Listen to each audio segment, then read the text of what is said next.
I'm Marilee Caruso. It's Thursday, January 29th. Today, what we know so far about a music teacher charged with sexual assault. Also today, funding for playgrounds. I met a lot of parents, and a lot of them expressed frustration with having to go out and do cookie dough sales.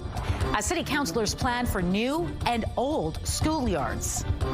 Plus, root for the home team. Why not Winnipeg? There's no professional team from Toronto, Minnesota to Calgary. A Canadian soccer legend's push to bring top-tier soccer to Winnipeg.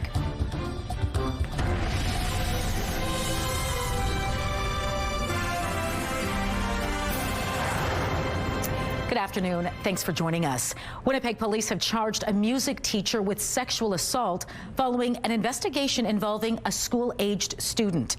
Standing by live with the details tonight is CTV's John Hendricks. John, what do we know about this teacher?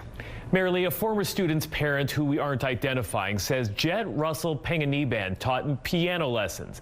And CTV News was able to acquire some video of him performing at a recital.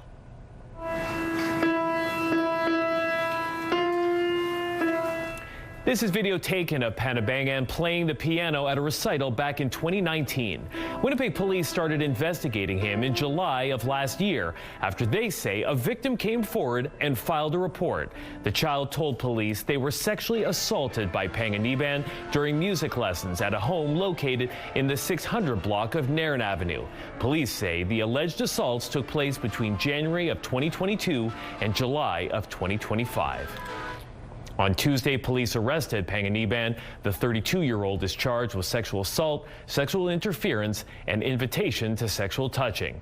He was released from custody. CTV News attempted to contact him. We have not yet heard back, and none of the charges have been tested in court.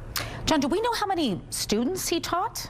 You know, Marilee, Winnipeg police say they can't tell us because it could potentially identify the victim in this case. However, the investigation is ongoing, and anyone with information is asked to contact the Child Abuse Unit. All right, thanks for this, John. A Mountie in northern Manitoba is recovering after being stabbed while making an arrest. It happened Tuesday morning at the Leaf Rapids Health Center. The force says the officer was sent there to check on an uncooperative youth who was seeking medical help. The officer took the boy aside, which is when police say he allegedly pulled out a knife and stabbed the officer in the hand and upper body.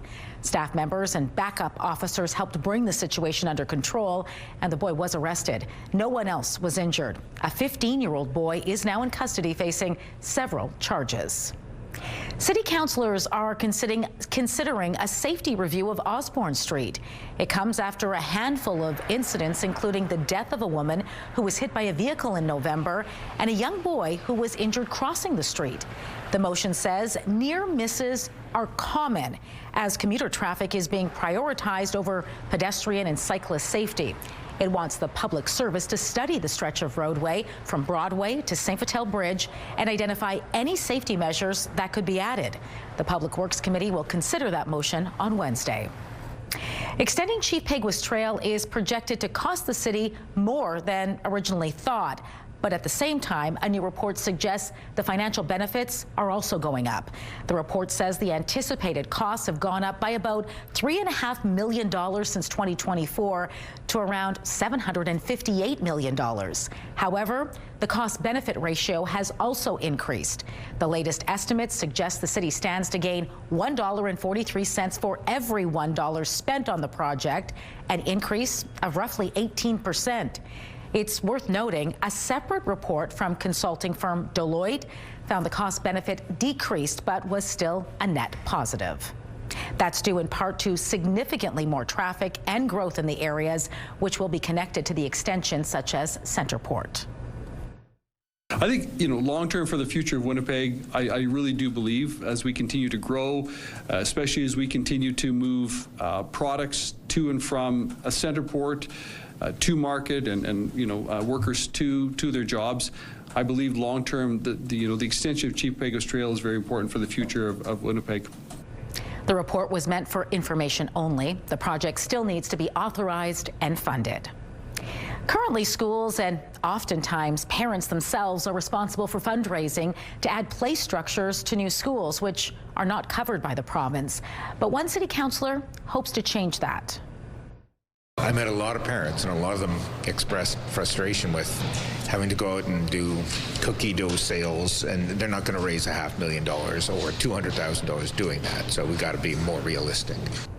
St. Vital councillor Brian Mays has just released his final report on how to make funding more equitable after several meetings with parents, school staff, trustees, other councillors and MLAs. He makes two recommendations. The first is for the province to include funding for play structures when building new schools. He suggests 1% of the total cost of a new school be set aside for play structures. The second is the city, school division and province each set aside an equal amount of money to eventually repair the equipment, which typically has a lifespan of about 20 years. The good thing is it's not like the city arenas where they're all 60 years old and they're all crumbling. This is, I think, if each division put in 50 grand and the city tried to match for each division in the province, then you only need to do one or two in each division a year, I think. Mays is putting forward a motion tomorrow which would direct the public service to compile a list of all play structures on or near school property and what condition they are in. The MPI Service Centre in Winkler closed today and will remain closed tomorrow. The decision was made after MPI became aware of a confirmed case of measles there. Anyone who was at the Winkler Service Centre between January 21st and 23rd is asked to monitor for symptoms until February 14th. The centre hopes to reopen Monday. Those with appointments will be contacted to reschedule. Tourism-related businesses may be able to get some financial support to protect themselves from future wildfires. Tourism Manitoba is offering to help pay for equipment such as water pumps, sprinkler heads and hoses, along with loss prevention training. Eligible businesses must be fixed roof accommodations outside of the municipality and be at risk of damage from wildfires, such as wilderness lodges and outfitters. Expressions of interest are being accepted until February 17th. You can head to industry.travelmanitoba.com to find out more. Demolition is underway on an East Kildonan landmark.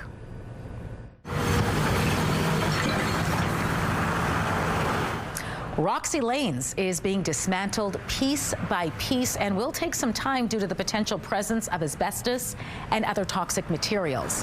When it first opened on Christmas Eve way back in 1929, it was the Roxy Theatre. The bowling alley eventually took over the space until it closed its doors in 2022. It was then purchased by the Manitoba Métis Federation, which plans to turn it into a mixed 55-plus residential and commercial space. All right, let's bring Colleen Brady now and get a first look at your Skywatch evening forecast. What are you tracking for us tonight? Well, again, like yesterday, we saw Portage Place coming down. Now it's Roxy Lanes. Things are changing. So are the temperatures and the conditions. It's been clear today. At least it was a snowy start here in Winnipeg and across much of the province. That has turned sunny thanks to a surface ridge of high pressure, really, that's coming from the north, heading well down into the U.S., enveloping Manitoba. Temperatures tonight, though, are going to get quite cold. The upper minus 20s, even pushing into the low 30s, and some of those temperatures that are going to be the coldest will be here in the south. But there is a big warm up on the way, along with some other stuff too. I'll show you what's ahead coming up. The CTV Live Eye is brought to you by Bathfitter, exclusive home of the PermaFit solution. In Winnipeg right now, sunny, minus 19. It feels like minus 28 when you factor in those north-northeast winds at 15 kilometers an hour. The pressure is rising and the humidity is 73%. A live look at traffic, very busy for southbound on the St. James Bridge. A stall, not there, although it looks like something's holding up traffic there. A stall in a bad spot downtown Main at York. There's a stalled vehicle in one of the southbound middle lanes along Main Street, so do expect delays. Put on a party and raise some money for a really good cause. Teachers by day, rockers by night. Coming up, details on an upcoming concert for cancer care.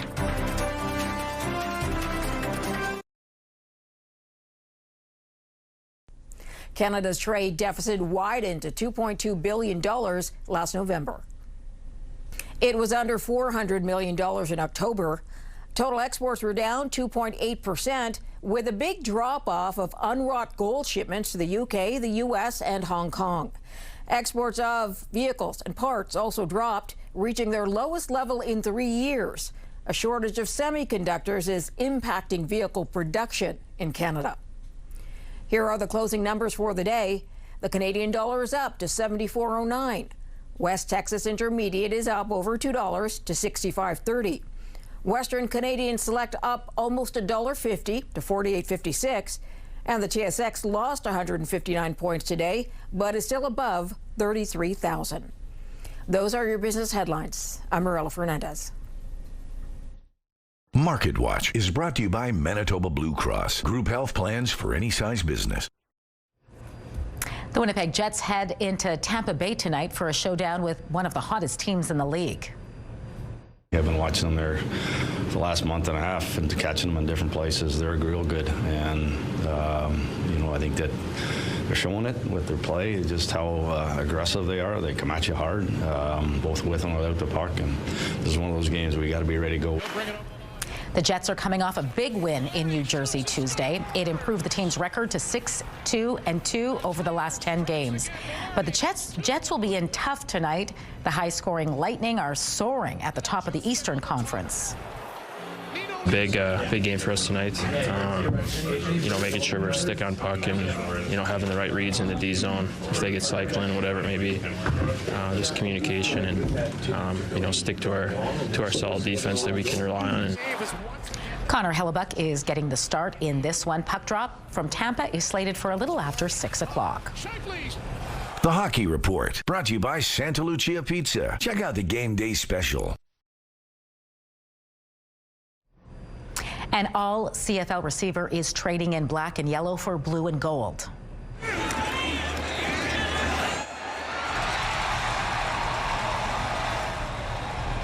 The club has signed receiver Tim White to a one-year contract. White spent the past 5 seasons in Hamilton, hauling in 33 touchdowns and racking up 4 consecutive 1,000-yard campaigns. The 31-year-old was named All-CFL 3 times with the Ticats. He joins the Bombers after Hamilton released him on Monday. A group of teachers are taking over Park Theatre on February 7th, and it's all for a good cause.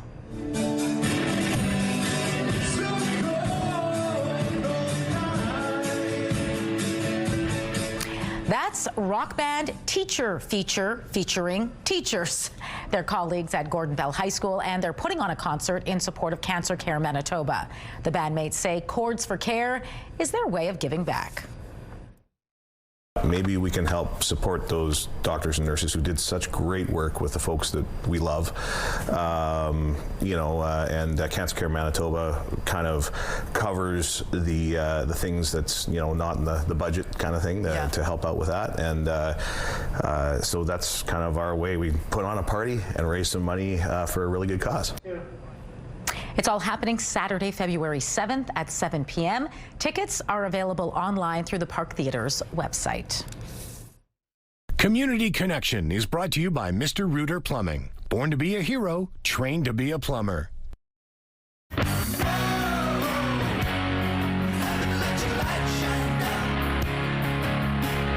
Collective Soul will be rocking Minnedosa this summer. We're going to tell you who's joining them on stage next in Spotlight.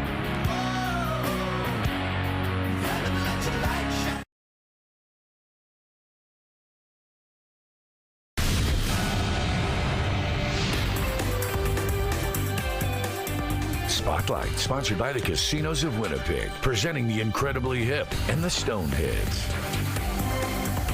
Colleen Brady is back now for Spotlight, and we are kicking things off today with the Winnipeg Contemporary Dancers. That's right. The troupe is exploring what it means to the human body when technology takes over.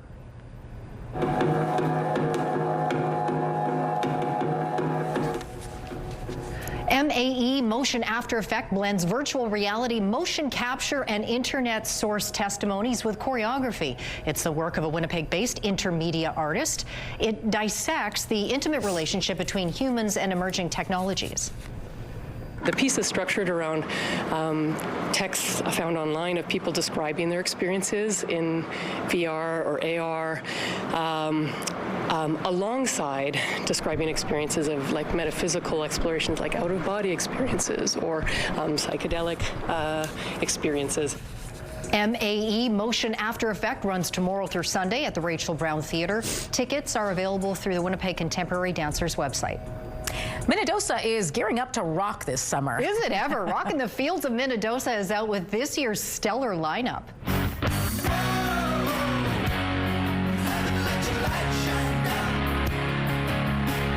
Collective Soul is just one of the bands headlining the three-day festival at the end of July. They join a crowded field of rockers, including, get this, Helix, Quiet Riot, Smash Mouth, Cheap Trick, 5440, and Harlequin, just to name a few.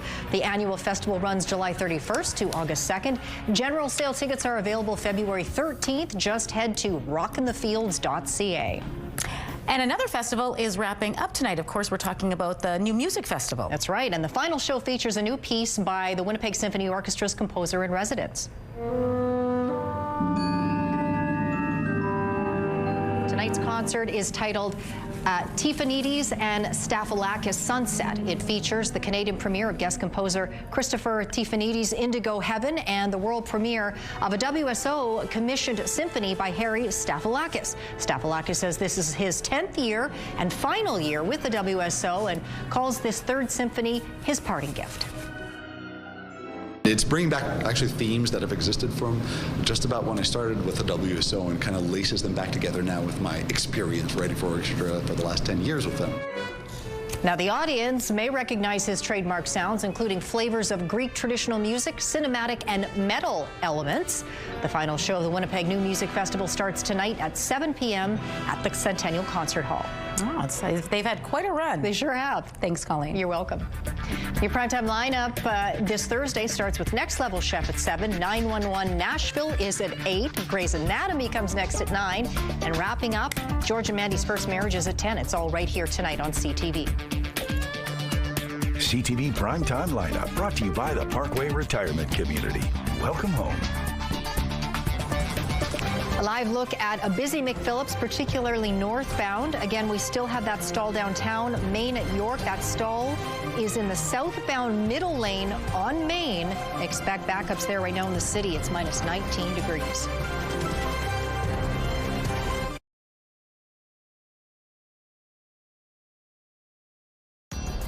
Women's clothing provided by RW & Company. Salon services provided by S&T Spa Salon.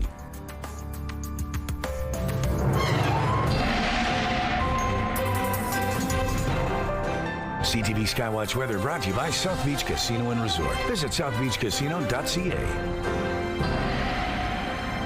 Well, the day started off snowy across Winnipeg and really much of the province, but it's now turned sunny, courtesy of a surface ridge of high pressure that really starts well up in northern Canada and stretches across Manitoba down into the U.S. The effect is that the sky is quite clear, but that means the temperatures, well, they're going to plummet tonight. Next door in northwestern Ontario, well, guess what? They're back. An extreme cold warning, or rather a yellow warning for cold, to use the correct wording at this point. Dryden is included in those areas under the warning. You will have some cold temperatures tonight, as well as winds strong enough to generate some very cold wind chill values. Right now in Kenora, in northwestern Ontario, not under the warning, but still minus 19 there. Same thing for Winnipeg, Morden, Winkler, Brandon, Dauphin, all minus 19 this hour. In the north, comparable temperatures, although we do get a little colder up around Gillam, minus 26 there. In Thompson right now, it's minus 20 degrees. When you factor in the winds, this is what it feels like. Wind chill values really in the minus 20s across the province, but under the effect of that ridge of high pressure and those clear skies, temperatures are going to drop into the upper minus 20s, even around minus 30 in places, and that's across Manitoba and northwestern Ontario. Some of the coldest overnight lows, though, including Winnipeg, will be here in the south, where we are expected to drop down to right around minus 30 degrees. Friday morning, the first of the snow starts to move into the northwest, and it spreads across the north tomorrow. Meanwhile, we stay sunny here in the south, and temperatures will remain below normal for now, but things will be changing. You see the changing conditions out to the west. Well, that's a sign of what's to come. We get into Saturday, temperatures are going to shoot right back up. So no repeat of the frigid cold that we experienced last weekend, but it will come with some snow. But not tonight. Minus 30 under a mainly clear sky. Winds out of the north at 20 kilometers an hour at their strongest until about mid-evening. Then they diminish. So light winds the rest of the night. So certainly at least the risk of frostbite. Sunshine tomorrow with a high of minus 19 for Friday. Winds will shift late in the afternoon. They'll come from the south, starting to tap into that milder air mass. Now, for perspective, we are pushing late January. The normal high for this time of year is closer to around minus 12. So we go up above well below freezing, but up above normal. That's what I'm trying to say. On Saturday, minus 8 degrees. We'll take it with a little bit of snow likely. It looks like it should be a one-day event. Into Sunday we go, mostly cloudy, minus 10, a little brighter, a little colder on Monday, but still around normal, minus 12, and then back up to minus 8, minus 7 Tuesday, Wednesday, with more cloud than sun. Let's take a look at our first weather photo. It takes us up to northern Manitoba, south of Thompson, well south actually, but that's at Thicket Portage. That photo is from Ronald.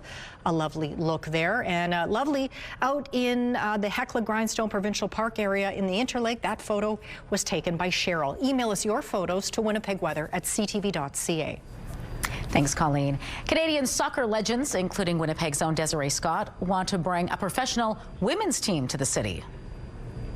It creates inspiration for young girls in the city, jobs, not just as players, but as coaches, referees, women in sport medicine, business, media.